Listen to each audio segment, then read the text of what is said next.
ഈ bill introduce ചെയ്ത bill അടിയന്തരമായി പിൻവലിക്കാൻ തയ്യാറാകണം.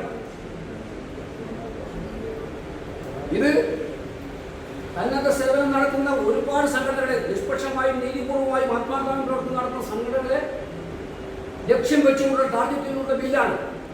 അതുകൊണ്ട് ഈ ബില്ല് ഒരു നിമിഷം വൈകാതെ പിൻവലിക്കണമെന്നാണ് എനിക്ക് പറയാനായിട്ടുള്ളത്. സന്നദ്ധ സംഘടനകളും അതുപോലെ തന്നെ മതന്യൂനപക്ഷങ്ങളൊക്കെ നടക്കുന്ന സ്ഥാപനങ്ങളെ ഏറ്റെടുക്കാനുള്ള പ്രൊവിഷൻ ഉണ്ടാക്കുന്നത് എന്തിൻ്റെ പേരിലാണ്? അവിടെ അഡ്മിനിസ്ട്രേറ്ററെയും ഒക്കെ വെച്ചിട്ട് അത് നിയന്ത്രിക്കാനുള്ള നയതന്ത്ര പ്രവർത്തനം നിയന്ത്രിക്കാൻ ഏത് ഉദ്ദേശം വെച്ചിട്ടാണ്? അപ്പോൾ ഈ സമൂഹത്തിന് മാത്രമാണോ ഈ പ്രശ്നം? വ്യക്തമായിട്ടുള്ള ദുരുപദേശം അതിന് മുൻകൂറുള്ള വ്യക്തമാണ്. അതിനകത്ത് അയവാഷ് ചെയ്തിട്ട് കാര്യമില്ല. ഇത് ഇപ്പം മുസ്ലിങ്ങളുടെ സ്വത്ത് കണ്ടുവച്ചിട്ടാണ് ഈ നടപടി. ഇത് അവിടെ നിൽക്കില്ല. ഇത് ക്രൈസ്തവരിലേക്ക് പോകും, ഇത് സിഖുകാരിലേക്ക് പോകും, ഇത് ജൈനന്മാരിലേക്ക് പോകും, ഇത് പാവപ്പെട്ട ഹിന്ദു സമൂഹത്തിന് നേരെയും പോകും എന്നുള്ള കാര്യം സംശയമില്ല.